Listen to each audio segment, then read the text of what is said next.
बीच एक बड़ी खबर पहले बता देते हैं। रूस चीन से निपटने के लिए यूएस की बड़ी तैयारी से जुड़ी खबर आ रही है।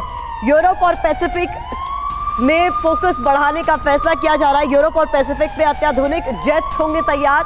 मिडिल ईस्ट में पुराने बेड़ों से चला जाएगा काम।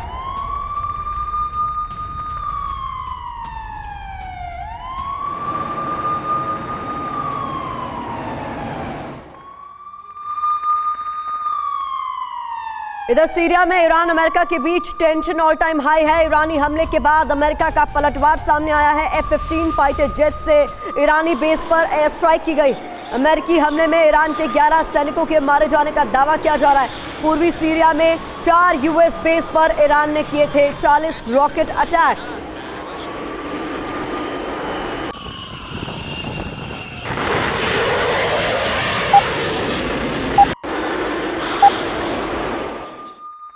फ्रीडम ऐप से सीखकर आप फलों को उगाते हैं क्या? अगर ऐसा है तो आपके फलों को 1 करोड़ फ्रीडम ऐप के जो ग्राहक हैं उन्हें बिना किसी खर्चे के आप उसे बेच सकते हैं। उधर ईरानी हमले के बाद बाइडेन की खुली धमकी भी सामने आई है। अमेरिका पीछे हटने वाला नहीं है, ये जो बाइडेन ने कहा है। अमेरिका के ईरान पर हमले नहीं रुकेंगे, ये भी जो बाइडेन की ओर से कहा गया है। अमेरिका पीछे हटने वाला नहीं है, ये कह रहे हैं अमेरिका के राष्ट्रपति जो बाइडेन।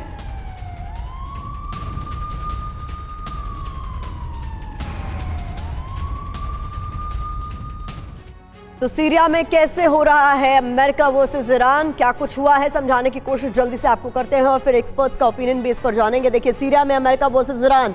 सीरिया में यूएस एयरबेस पर हमले कर रहा है ईरान और किस तरीके से हालात यहां पर तनावपूर्ण हो गए उसको समझा रहे हैं। ईरान की धमकी, यूएस को जवाब देने की पूरी ताकत हम रखते हैं, ये कहा गया है। और इसके बाद यूएस ने F-15 से ईरानी बेस पर एयर स्ट्राइक की। बाइडेन का बयान, ईरान पर हमले नहीं रुकेंगे। तो कुछ इस तरीके से तनावपूर्ण स्थिति दोनों ही देशों के बीच इस वक्त बनी हुई है और ये इस वक्त बैटल ग्राउंड जो बना हुआ है वो है सीरिया। यहाँ पर वार पलटवार का दौर जारी है और दोनों ही झुकने को इस वक्त तैयार नजर नहीं आ रहे हैं। तो कुछ और इंपॉर्टेंट इंफॉर्मेशन आपके सामने जल्दी से हम रख रहे हैं ताकि आप समझ सकें कि हालात इस वक्त किस तरीके से बने हुए हैं। सीरिया में यूएस एयरबेस पर यूएस ने F-15 से ईरानी बेस पर हमले कर रहा ईरान एयर स्ट्राइक की। और इसके अलावा क्या इंपॉर्टेंट इंफॉर्मेशन है वो आपके सामने हम रख रहे हैं। ईरान को इतनी हिम्मत कहां से मिली? मॉस्को दौरे पर पुतिन जिनपिंग की रणनीति, ईरान को हर तरह की मदद से कर रहे हैं रूस और चीन। ईरान और सऊदी की दोस्ती करवाना रणनीति का हिस्सा है। तो ये कुछ इंपॉर्टेंट इंफॉर्मेशन है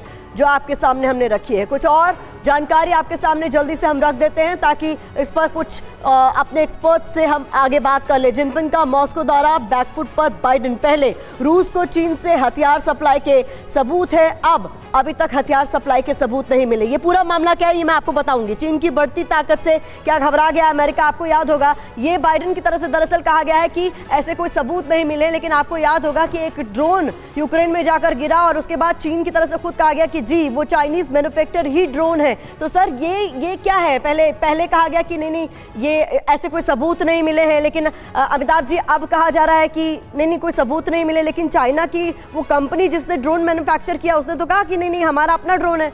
तो किस बात का डर है? देखिए, सबसे इंपॉर्टेंट यहाँ पे समझना ये है कि सीरिया जो है वो पूरी तरह से वर्ल्ड पावर्स का लैब बन गया है। सीरिया में कौन कौन पावर्स ऑपरेट कर रहे हैं? ईरान, रशिया, टर्की, अमेरिका और इसके अलावा सीरियन गवर्नमेंट तो है उसके, और कई तरह के रिबेल हैं।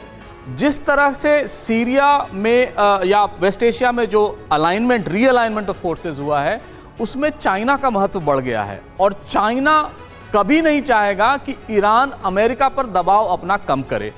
और इसके साथ साथ एक बहुत बड़ा फैक्टर जो इस सारे एपिसोड में हम मिस कर रहे हैं वो इजराइल। इजराइल की पूरी मिट्टी पलीद हो जाएगी अगर ये नए फोर्सेस, रीइमर्जिंग फोर्सेस हो जाएंगी तो इस तरह से चाइना सीरिया को या ईरान को मदद करने के लिए हमेशा आगे आता रहेगा और ये एक लैब बना रहेगा वेस्ट एशिया में पॉलिटिक्स को और अलाइनमेंट को चेंज करने। ठीक है सर, बहुत बहुत शुक्रिया आप तीनों मेहमानों का हमारे साथ इस चर्चा में शामिल होने के लिए। फ्रीडम ऐप से सीखकर आप फलों को उगाते हैं क्या? अगर ऐसा है तो आपके फलों को 1 करोड़ फ्रीडम ऐप के जो ग्राहक हैं उन्हें बिना किसी खर्चे के आप उसे बेच सकते हैं।